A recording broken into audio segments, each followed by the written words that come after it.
Hello friends and hello enemies. I hope you're having a super day today because the subject of this week's review is Starlight. Today we are opening up, reviewing, comparing, and contrasting the NECA Starlight versus the Mafex Starlight. So obviously these two figures are at different price points, so we're definitely going to factor that in. The NECA Starlight, I believe, was originally like $30 to $35, but I've seen it on sale for $20-ish. Mafex tends to run higher quality. It's also an import, so it's going to be more expensive. You can find this one anywhere from like $80 to like $100 something.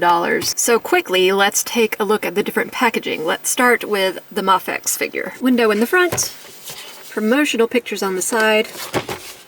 Isn't that usually how it goes? More promo pics on the back. It's arranged in a very pleasing collage. Some Japanese that I cannot read. Spooky bear. NECA Starlight, it's the classic Velcro tab treatment. Admittedly, the cover for this is really nice. It's got some shiny spots against the matte. Each individual star is shiny. I don't know why that is so intriguing to me, but it is. Open her up. Promo pic.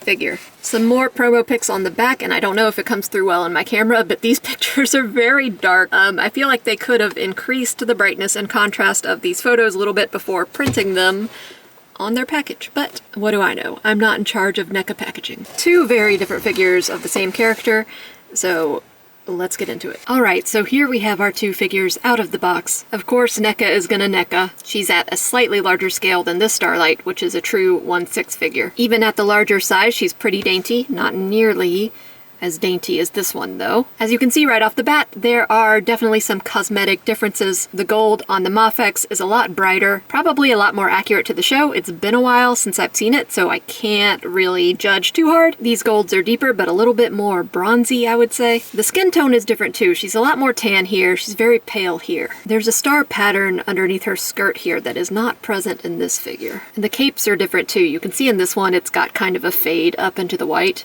In this one, it's just a straight golden border. The hair is very different. The NECA also has a pattern on her headband. It's got little tiny stars. It's pretty cute. This one's very plain. Like I said, it's been a while since I've seen the show, so I don't know which one is more accurate. But you watching at home who are Starlight heads, or whatever you call yourselves, you'll know. I'm trending toward liking the sculpt of this hair better than this hair, and the coloring isn't perfect. It looks a little dirty. But the wash on here is kind of loose. It kind of looks like she was rolling around in motor oil or something. I feel like I'm being harsh. It's not that bad, but yeah, I think I do prefer this hair. Both have very nice golden accents throughout, and I do really like the boots on the NECA version. They look like something somebody would really be wearing, like leather boots with some wear on them. Of course, we have to look at facial likeness, and maybe this is a weird detail, but I really like the sculpt here down at the collarbone and the neck. Just really delicate, fine details. You've got a bit of that there, but it's nowhere near as pronounced. And that's fine. This is a smaller figure, and her hair is covering a lot of that too, so you don't need to see that area. As far as the likenesses go, they're both pretty good. Neither are bad at all. I feel like if we could get a cross between these two sculpts, that would be perfect, because they both have attributes that resemble the actress, and they both have things that don't so much resemble her, especially if we're talking about the first season. So we're going to move on to articulation, and if you hear some noises in the background, that is my heater. I mentioned this in my last review, but it's very cold here. I usually turn the heater or the air conditioner off when I'm doing these reviews, so as not to annoy your delicate little eardrums, but it's cold, so I'm going to let the heater run. So, articulation on the NECA figure. Not much you can do with the head, honestly, just that hair is in the way. She doesn't get much of an up and down either. She has two twists at the chest and the torso. Arm up. Swivel. It's a little sticky because the cape is in between those joints, so I'm trying to be careful.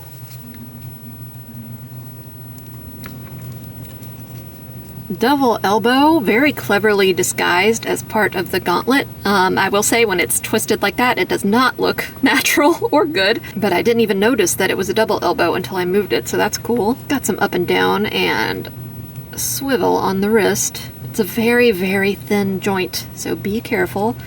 I don't have much of an experience with NECA breaking, so it's not that much of a concern, but still be careful.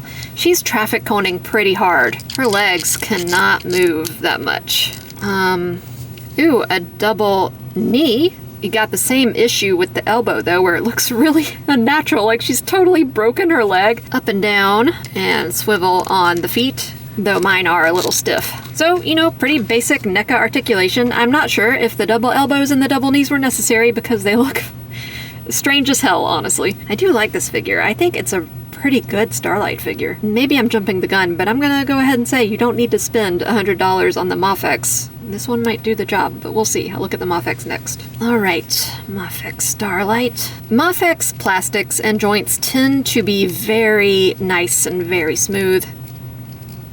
Still running into some problems with the head and the hair.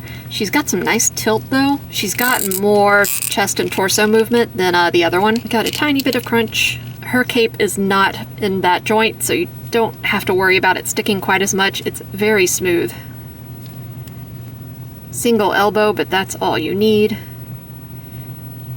Rotating joint on that wrist. Once again, very, very small joint, so be careful. This plastic is broken up into segments and it's pretty rubbery, so you can get more movement out of her legs. They can go pretty far off to the side. Very smooth knee joint, maybe too smooth. I like her chunky boots. Up and down on the foot. Swivel on the foot, of course. And then you have a toe joint. Never really understood toe joints. They don't seem to do much. This one's a little stuck also. Thanks to the smoothness of the plastic and the joints, she is a pleasure to pose around. You can get a bit more out of her than the NECA one, but I really don't think the NECA one is bad at all. Her cape also has a wire in it, whereas the NECA one does not. So you can get some additional dynamism out of that. So let's look at accessories. The NECA version is pretty bare bones. She'll come with an additional power using head. Very scary eyeballs. The way they did that is terrifying, but very nice actually. But she's still got kind of a smirk on her face, like she's enjoying lighting something up. Then you get these alternate hands, but they are attached to gauntlets. And what's interesting is that the gauntlets are different than the ones she's wearing. They've got these gold stripes.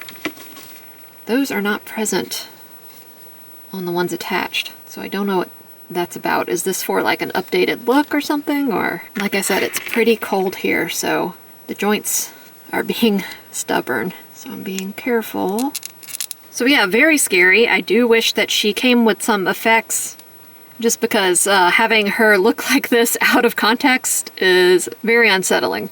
But if she had like a blast effect or something, that'd be cool. But yeah, I don't think this is bad at all for the price point. Now, the Mafex version comes with a lot of stuff, so let's look at that. First and foremost, she comes with a nice stand. So you can get her in some more involved poses that don't require the use of physics or her feet. We get 2 extra head portraits. This one's got a little smudge. Maybe it's after a fight. A really cute smiling head and then another power using head. And the way they did the eyes on this one is different. Instead of white with just black out pupils, they're kind of black with gold. Both very nice head portraits. She'll come with a tiny little microphone. I think that is adorable. If I remember right in the show, she was raised to be an evangelist. She was raised to spread the word of God. It's kind of like a youth pastor type of deal, but with superpowers, I guess. So she gets her own little microphone. She, unlike the NECA version, gets some power effects, and these will plug into her hands. Got some blasts here, and some like flash effects here. And finally, she comes with a ton of hands. Grasping things hands. Fists. Woe-dude hands. More woe-dude hands. And those power effect hands. And I'm sorry, my dog sheds everywhere, and these are covered in fur somehow, even though I just got them out of the package. Oh, her hand came out very easily. Is that a good thing or a bad thing? I don't know. I do like that these hands are on these pegs. I love it whenever a company does that because it makes them so much easier to hold on to. Oh, it'd be so easy to break that. Okay. This is a very long head joint and I'm very nervous about swapping it out. Oh, it was easy enough though. The good thing about this is her articulation is such that you can position her arm right in front of her, which is great for that effect. What's also nice is this microphone can just slip into this holding things hand. You don't have to mess with like prying apart the fingers or anything. So we also have Mafex Homelander, and this is how he'll stack up to Starlight. Looks pretty accurate to me. And we have Butcher, who does not want to stand. But yeah, that seems about right. So yeah, I think both of these figures are excellent. I think they work or whatever your needs are. I think this is a very serviceable figure, especially at a price point. I saw it being sold on Amazon for like $20, so that's not bad at all. This one is more fun to play around with. You can get more out of her. She comes with more effects, more accessories, but she does have that extra price point there too. So it just really depends on what you want and what you need out of a Starlight. As always, I hope you enjoyed this review. And you know what? You're beautiful. You're beautiful and you don't need to change unless you have severe personality defects, in which case you do need to change. You need to work on yourself. Anyway, likes and subscribes are very much appreciated. Comments are more than welcome. I'll see you guys on the next one.